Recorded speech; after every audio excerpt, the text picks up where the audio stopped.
Hi everyone, welcome to Crusader Stadium, the home of Mary Hardin-Baylor football, where this afternoon the Louisiana College Wildcats would drop a tough one to Mary Hardin-Baylor by a final score of 45-34, a game in which both teams came in undefeated in the American Southwest Conference, and not surprisingly, the number 3 Crew come out of this as the only team that remains undefeated, despite the fact the Wildcats really played a very good game overall. I can't even explain how proud I am to be an LC student right now. These guys laid it out on the field, and they came close.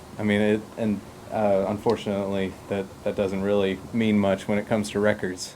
And Coach Dunn said after the game, only counts in horseshoes and hand grenades. So, well, that's true. But even so, the Wildcats have a lot to build on from this game. Let's tell you a little bit about what happened. It was similar to 2 years ago. The Wildcats jumped out to a 10-0 lead in the contest. Adon Oliveras, with this field goal, becomes Louisiana College's all-time leading field goal kicker. That one from 25 yards out gave the Cats the 3-0 lead. Then Ryan Montague, LC's All-American caliber running back, getting a chance to catch the ball out of the backfield. 69 yards on this play from Easton Melancon. The kick would make it 10-0 LC with 5:17 left in the first quarter. And you felt like Louisiana College was off to a great start, but 2 years ago, same scenario. Same scenario. They jumped out to that lead, and then they just let the Crew kind of creep in on them, and they ran with it. Well, you knew Mary Hardin-Baylor was going to wake up, and they certainly did behind their top-notch quarterback, Zach Anderson, hooking up with Marcus Wimby for the 66-yard touchdown play. Almost immediately, the momentum. Very next possession. Almost couple, not the very next play, but definitely the next possession. Exactly, and then Zach Anderson would cap the next drive for the Crew with a 9-yard touchdown run, and that would make the score 14-10. Just like that, Mary Hardin-Baylor was out in front heading into the second quarter. And then coming into the second quarter, LC's offense gave their one big, how you could say, a slip-up of the day, that a 46-yard interception return by Cody Jones for Mary Hardin-Baylor. Yeah, Easton Melancon, the freshman quarterback, played outstanding on this day, but that was probably his big mistake of the game, and that would give the Crew the 21-10 lead. They would make it 28 unanswered points when later in the second quarter, Elijah Hudson capped another drive to make it 28-10. The Cats did a good job on Hudson, who was coming back from an ankle injury, had missed the previous 2 games, but at that point it's an 18-point margin, and the Cats really needed to regroup. They did, and it seemed like halftime came at a perfect time. But they did add a touchdown before halftime. They did, and that was Ryan Montague, another 34-yard touchdown pass from Melancon. And after the end of the first half, Montague had over 100 yards receiving. The Wildcats were back to within 11 at 28-17, and having to feel like going into the second half, they had a legitimate shot. Oh yeah, they couldn't just get their heads down this soon. They knew that they were still in this game, and they came out the second half and showed that they were willing and ready to win this game. Cats would strike first in the third quarter. Adon Oliveras with a 44-yard field goal, and that would make the score 28-20. Crew's lead cut to 8. Later in the quarter, Mary Hardin-Baylor with another drive. Elijah Hudson, the 10-yard run, and that gave the Crew a 35-20 lead. Cats came back, though. Kyle Gallion just made a sensational catch on a 23-yard touchdown pass from Melancon, and that would cut the lead to 35-27. Kyle Gallion, he stepped up. He was that number 1 receiver that LC needed. He was the number 1 target for Melancon, and whenever he was targeted, he stepped up and he had the ball in his hands.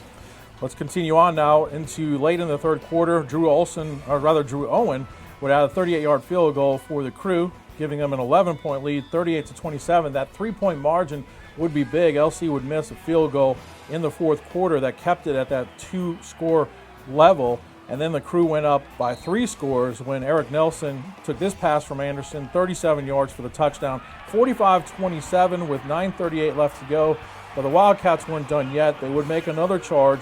Melancon, who threw for over 400 yards in the game, hitting Jake Dunbar for a 32-yard touchdown pass, cutting it to 45-34. Melancon on the day, 27 of 60, 409 yards, 4 touchdowns. He was sacked 4 times, but a freshman who throws for 409 yards against Mary Hardin-Baylor, this is a guy who's going to be on the radar now in D3 football. He's got a future here at this college, and I'm sure in his next 4 years here, I'm feeling that maybe he could be the one that leads us to our long-lost victory over Mary Hardin-Baylor. Yeah, the Wildcats played with a lot of poise today. They certainly played like a team that felt they could win this game, just came up a little bit short. Statistically, we mentioned Melancon. Montague finished the game with 23 carries for 113 yards. Significant because this Mary Hardin-Baylor team only was giving up 34 yards a game on the ground, and Montague shattered that, not to mention with his receptions. Absolutely. He was the, I hate to say star of the offense, but the majority of the yardage on this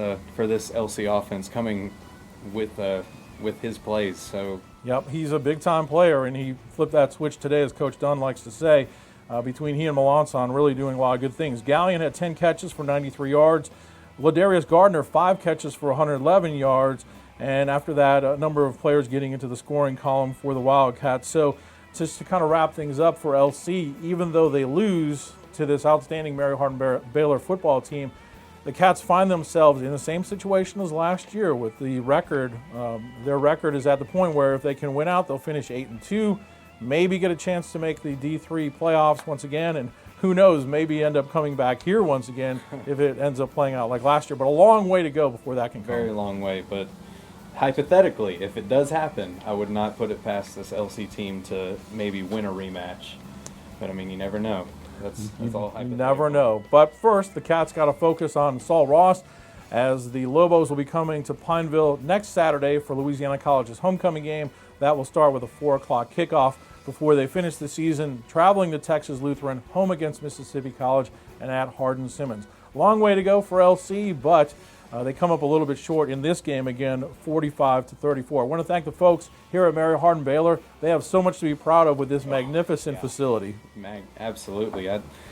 Just getting the opportunity to come travel with the team today, it made me excited just to be able to be here. I mean, this is a top-class place. It really is, and hopefully every D3 football team will have a chance to come play here one day, because the crew, not only do they have a great facility, they have a great staff here, and the folks really make you feel welcome. So we want to thank them as well, all the people who work hard, put a lot into Mary Hardin-Baylor football. So that's a report from here. For Matt Valcho, I'm Al Quartermont for Wildcats Media and for D3Football.com.